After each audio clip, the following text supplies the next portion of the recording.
میرا نام شاہدہ ہے۔ میں اپنے ماں باپ کی بہت لاڈلی بیٹی تھی۔ خاص کر میرے والد مجھ سے بے انتہا محبت کرتے تھے۔ میری شادی میرے والد کی مرضی سے عاصم سے ہوئی تھی۔ شادی کے بعد میں نے بھی دل و جان سے عاصم کو اپنا شوہر مانا اور اس کی فرمانبردار بیوی بن کر زندگی گزارنے لگی۔ عاصم بھی بہت اچھا شخص تھا۔ وہ مزدوری کرتا تھا اور ہم بے حد غریب تھے۔ ہمارا گزر بسر بہت مشکل سے ہوتا تھا، لیکن عاصم میری ہر خواہش پوری کرتا۔ میں نے بھی کبھی اپنی چاہتیں اس کی آمدنی کے مطابق ہی رکھی اور کبھی اسے مشکل وقت میں اکیلا نہیں چھوڑا۔ 2 سال بعد اللہ نے ہمیں ایک پیاری سی بیٹی سے نوازا تو عاصم بہت خوش ہوا۔ اس نے پہلی بار اپنی بیٹی کو اٹھایا تو رونے لگا اور کہا، اللہ نے مجھے بیٹی دی ہے تو میں اسے بڑے نازوں سے پالوں گا۔ بس اللہ سے یہی دعا ہے کہ اس کے نصیب اچھے کرے۔ عاصم یہ نہیں جانتا تھا کہ اس کی اس بیٹی پر زندگی میں کیسی کیسی قیامت ٹوٹے گی۔ اس کی بات سن کر میں بھی رو پڑی اور اپنی بچی کو ڈھیر ساری دعائیں دینے لگی۔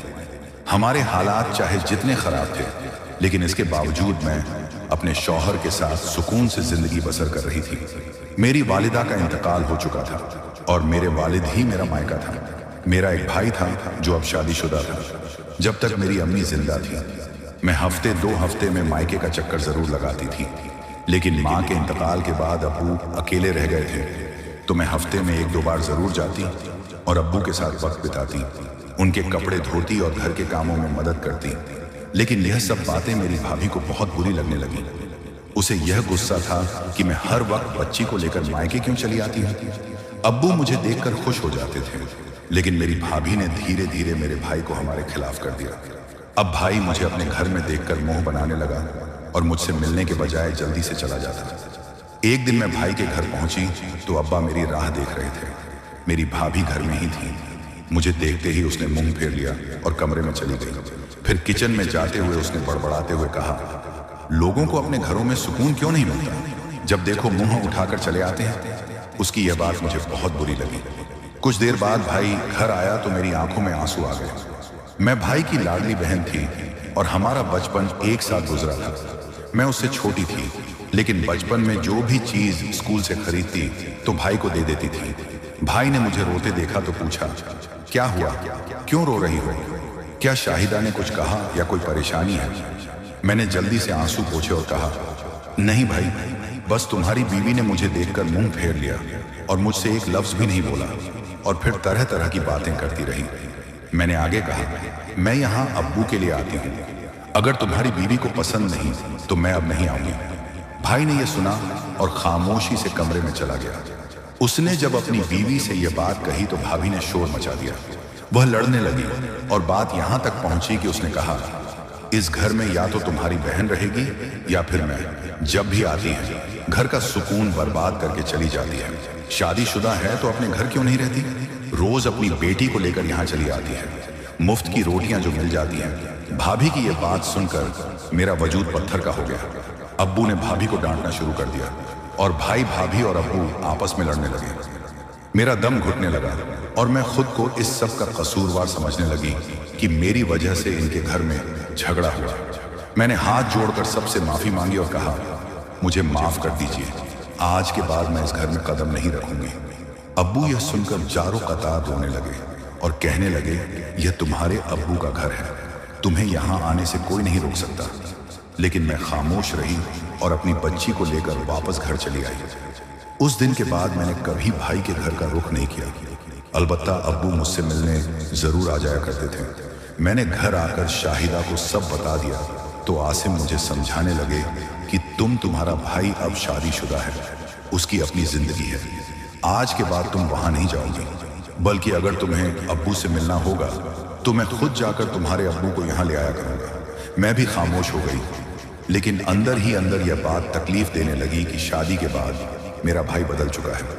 خیر وقت کے ساتھ یہ بات بھی میں نے سہ لی اور میں اپنی بیٹی کے ساتھ زندگی میں آگے بڑھنے لگی۔ بڑی بیٹی جب 9 سال کی ہوئی تو ایک روز شاہدہ کا فون آیا۔ میں نے فون کان سے لگایا تو ایک غیر شخص کا آواز سنائی دی۔ کہنے لگے کہ عاصم صاحب فیکٹری کی چھت سے نیچے گر گئے ہیں، آپ فوراً فلاں اسپتال میں پہنچ جائیں۔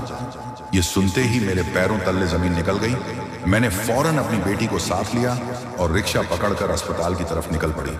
दरअसल आसिम जहां मजदूरी किया करते थे, वहीं मिस्त्री के साथ काम करते हुए छत से गिर गए थे। जब मैं अस्पताल पहुंची तो आसिम जिंदगी की आखिरी सांसें ले रहे थे। वह बुरी तरह जख्मी थे और उनकी पसलियां टूट चुकी थीं। मैंने यह मंजर देखा तो फूट फूट कर रोने लगी। मैं रोती हुई उनकी बेड के पास जाकर बैठ गई। क्या हालत हो चुकी थी। मेरे आसिम की डॉक्टर साफ कह चुके थे कि अब उन्हें बचाना बहुत मुश्किल है। आसिम धीरे धीरे सांस लेते हुए मेरी तरफ देखने लगे और कहने लगे, मैं जानता हूं मैं कुछ लम्हों बाद इस दुनिया में नहीं रहूंगा। लेकिन यह कहते हुए उनकी जुबान उनका साथ छोड़ चुकी थी। मैंने सर उठाकर देखा तो आसिम बिल्कुल शांत हो चुके थे। उनकी रूह परवास कर चुकी थी। मेरी बेटी जोर जोर से चिल्लाने लगी और अपने अब्बू को हिलाते हुए कह रही थी, अब्बू उठो अब्बू। लेकिन अब्बू हमेशा के लिए सो चुके थे। मैं वह मंजर देखकर बेजान होकर वहीं गिर पड़ी और बेहोश हो गई। जब होश आया तो आसिम की मैयत को एम्बुलेंस में रखा जा चुका था। मेरी बेटी कभी मेरी तरफ दौड़ती और कभी एम्बुलेंस की तरफ भागती, अपने अब्बू को देखती। मेरा शौहर इस दुनिया से जा चुका था और उस वक्त हमारे पास ना कोई अजीज था ना कोई रिश्तेदार। सिर्फ डॉक्टर और नर्स थी जो मुझे तसल्ली देने की कोशिश कर रही थी। मैंने बड़ी मुश्किल से खुद को संभाला और बेटी के साथ घर पहुंची। मोहल्ले वालों को पहले ही खबर मिल चुकी थी कि इस घर में कोई मौत हुई है, लेकिन मेरी हिम्मत नहीं हो रही थी कि अब्बू या भाई को कॉल करके बताऊं कि आसिम अब इस दुनिया में नहीं रहे।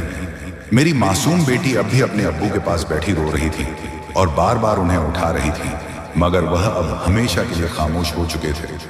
कुछ देर बाद अब्बू पहुंचे।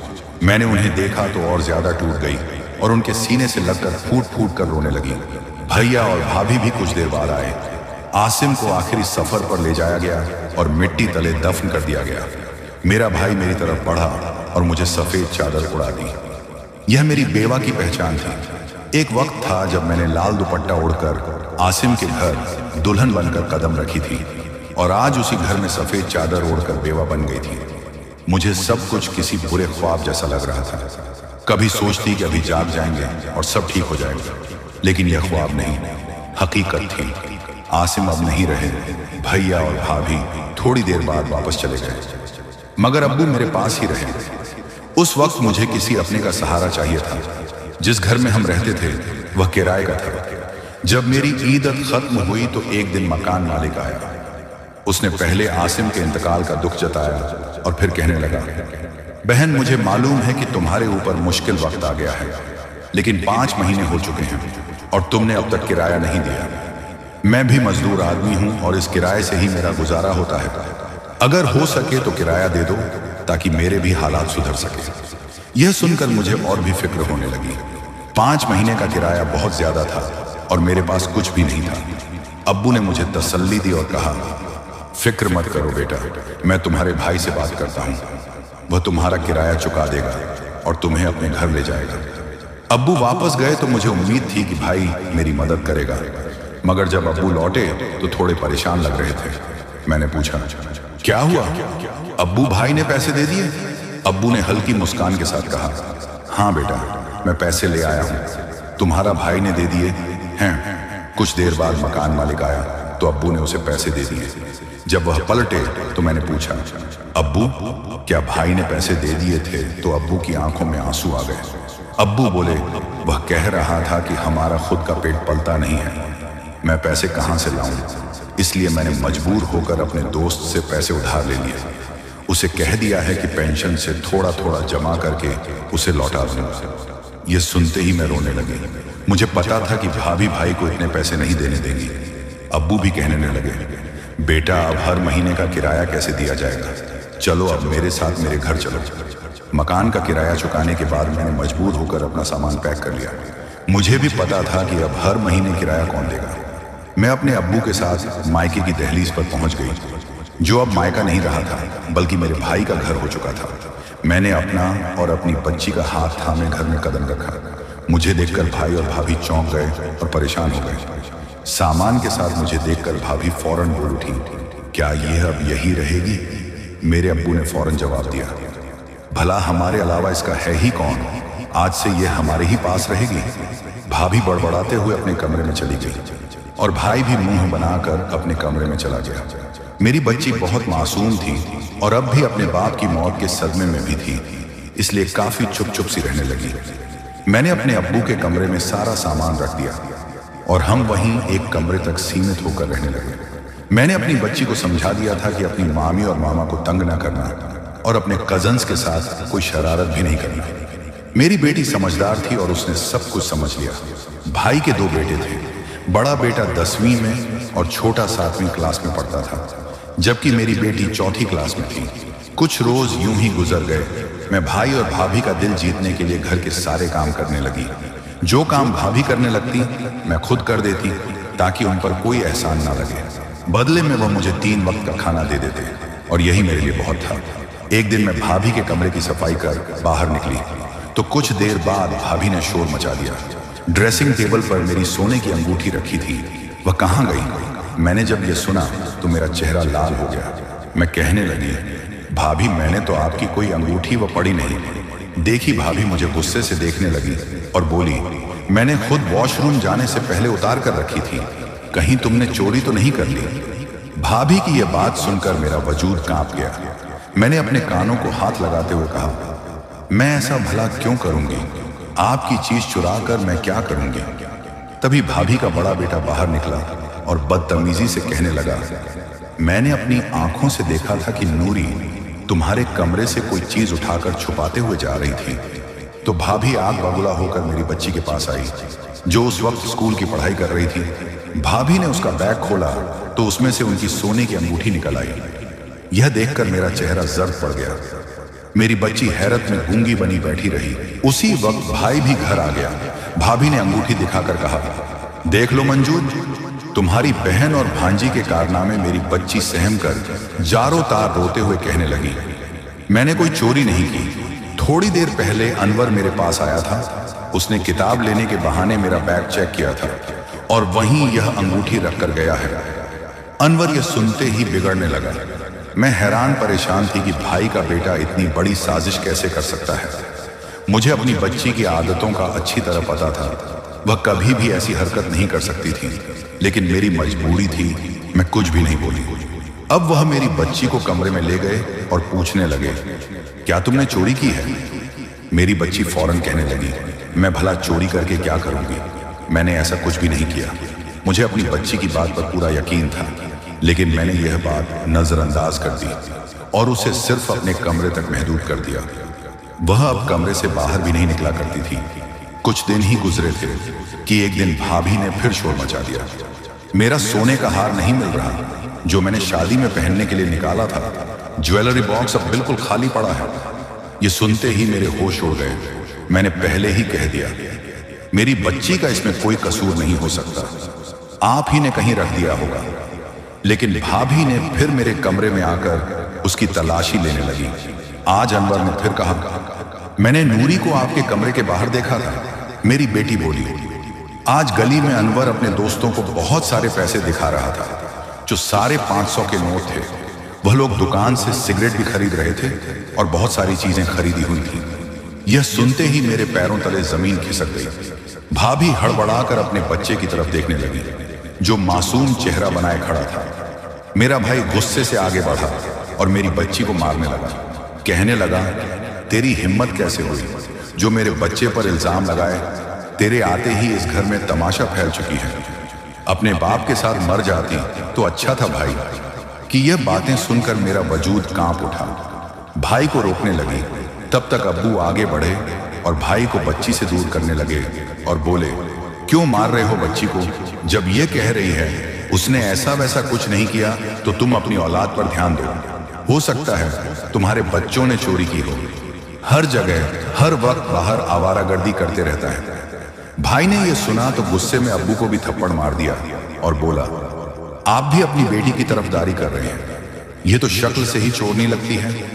बाप भी चोरियां और डकैती करके इन्हें पालता था, तभी तो यह अब हमारे घर आकर हमारी बीवी के जेवर चुरा रहे हैं। मेरी बेटी ने थप्पड़ खाकर और अपने मरहूम बाप के बारे में ये सब बातें सुनकर जैसे पत्थर की मूरत बन गई।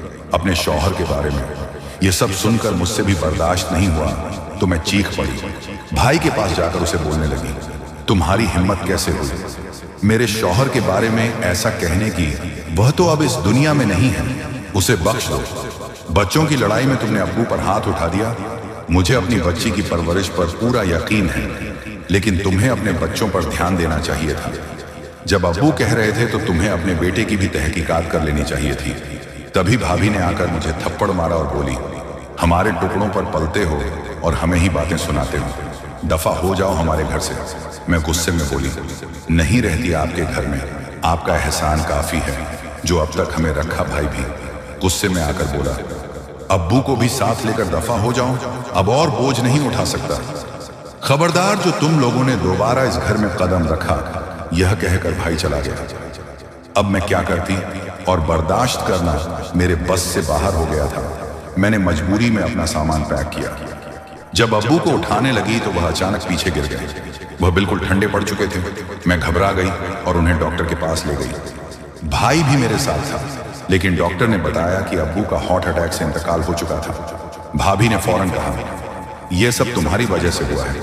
मजबूरी में मैं भाई के घर 3 दिन और रुकी, क्योंकि रिश्तेदार आ जा रहे थे। जैसे ही यूं खत्म हुआ, भाई ने मुझे घर से निकाल दिया। मैं मजबूरी में अपनी बच्ची को लेकर पास की झोपड़ी की तरफ चली गई। जहां भिखारी रहते थे वहां एक बूढ़ी औरत बैठी थी। मैंने उसे अपनी पूरी कहानी सुना दी। उस औरत ने कहा, बेटी तुम मेरे साथ इस झोपड़ी में रह सकती हो, हम दोनों भीख मांगकर गुजारा कर लेंगे। वक्त इसी तरह गुजरने लगा। मैं अपनी बच्ची को लेकर उस औरत के साथ भीख मांगती रही। एक दिन हम उसी मोहल्ले से गुजरे जहां भाई का घर था। उस औरत ने कहा, चलो इस घर में चलते हैं। मैंने कहा, नहीं, ये मेरे भाई का घर है, मैं यहां नहीं जा सकती। मगर वह औरत अकेली अंदर चली गई।